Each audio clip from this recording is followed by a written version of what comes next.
Barriers to dispersal. जंतुओं के dispersal में किस किस तरह से बाधाएं उत्पन्न होती है, इस पर जो है पिछले लेक्चर दिए गए, जिसमें कि हमने फिज़िकल बैरियर को डिस्कस किया था कि फ़िज़िकल बैरियर्स कौन कौन से होते हैं जो कि जंतुओं के प्रवास को नियंत्रित करते हैं, यानी कि उनके वितरण को नियंत्रित करते हैं।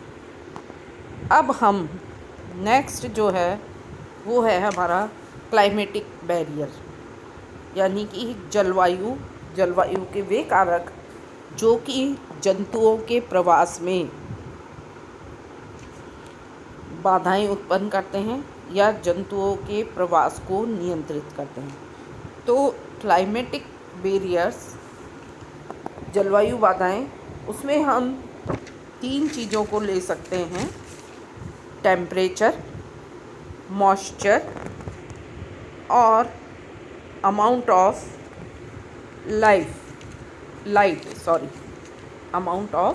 लाइट, यानी कि प्रकाश की मात्रा, तापमान, आर्द्रता और प्रकाश की मात्रा। टेम्परेचर, हम देखते हैं कि हमारी सारी चीज़ें जो है तापमान से, प्रकाश से, इनसे नियंत्रित होती है।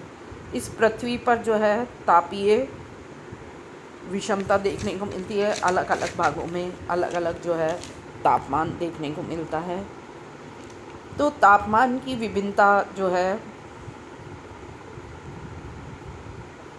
प्राकृतिक रूप से जो कोल्ड ब्लडेड जंतु हैं और जो वार्म ब्लडेड जंतु हैं, इनके वितरण में जो है बाधा उत्पन्न करती है। इनमें जो कोल्ड ब्लडेड जंतुओं के लिए तापमान विभिन्नता प्रभावी रूप से जो है बाधा उत्पन्न करती है। जैसे चीता और हाथियों का वितरण या नियत तापीय जंतुओं का वितरण तापमान की विभिन्नता से प्रभावित नहीं होते। नियत तापीय यानी कि जो किसी भी तरह के तापमान में रह सकते हो, प्रभावित नहीं होते, लेकिन अनियत तापीय जो है उनको वो जो है तापमान की विभिन्नता से प्रभावित होते हैं। जैसे चीता है, भारत की गर्म जलवायु के साथ साथ वो घने जंगलों, ऊंचे जो है अल्टाई पर्वतीय क्षेत्रों, काकेशस, हिमालय, मंचूरिया के ठंडे भागों में भी पाए जाते हैं, लेकिन जो है प्रत्येक जलवायु परिवर्तन के साथ इनकी क्रियाओं में भी परिवर्तन होता है। तापमान परिवर्तन का प्रभाव जो होता है वो कोल्ड ब्लडेड जंतुओं पर अधिक देखा जाता है, क्योंकि तापमान अगर बहुत अधिक हो जाए या बहुत कम हो जाए तो वो जीवित नहीं रह पाते। तो इन जंतुओं के शरीर का तापमान जो है वातावरण के साथ साथ परिवर्तित होता रहता है। इसी तरह से एम्फीबियंस उष्णकटिबंधीय और शीतोष्णकटिबंधीयों में, रेप्टाइल उष्ण व उपोष्ण कटिबंधों में अधिक पाए जाते हैं। तो एक पर्टिकुलर स्पीसीज जो है क्लाइमेटिक कंडीशन में पाई जाएगी। क्लाइमेटिक कंडीशंस में भी तापमान जो है, तापमान के साथ उनका रिएक्शन कैसा रहता है वो, तो इस तरह से जो है तापमान जो है इनके प्रवास को नियंत्रित करता है। उपोष्ण कटिबंध तापमान अप्रत्यक्ष रूप से जंतुओं के वितरण को प्रभावित करता है। इस तरह से वनस्पति जो है,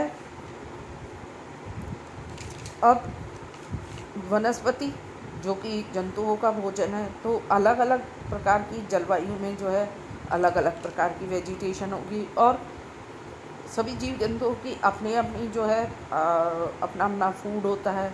तो वो पर्टिकुलर फूड जिस टेम्परेचर में डेवलप होता है तो वहाँ पर उसी तरह के जो है जीव जंतु पाए जाएंगे।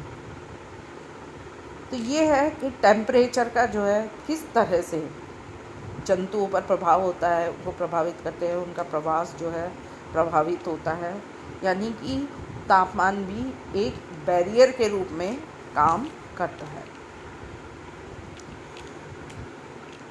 इसी में दूसरा आता है मॉइस्चर, आर्द्रता, बहुत कुछ जीव जंतु होते हैं बहुत अधिक आर्द्रता में रहते हैं, कुछ जीव जंतु होते हैं शुष्क आर्द्रता में रहते हैं। तो अगर ये एक दूसरे एरियाज़ में जाएंगे तो उसमें आर्द्रता भी जो है बैरियर का काम करेगी, यानी जंतुओं के प्रकीर्णन में बाधा उत्पन्न करेगी।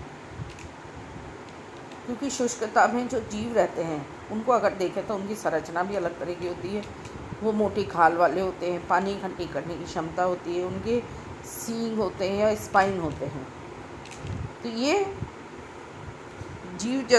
इस तरह के जीव मरुस्थलीय क्षेत्रों में रहते हैं। लेकिन जो दूसरे तरह के जीव हैं जो कि आर्द्रता वाले भागों में रहते हैं तो वो मरुस्थलीय भागों में नहीं रह पाएंगे क्योंकि वहाँ नमी की कमी होती है। तो इस तरह से मॉइस्चर भी हम कह सकते हैं कि एक बाधा का काम करते हैं, एक बैरियर का काम करते हैं। इसी तरह से लाइट है।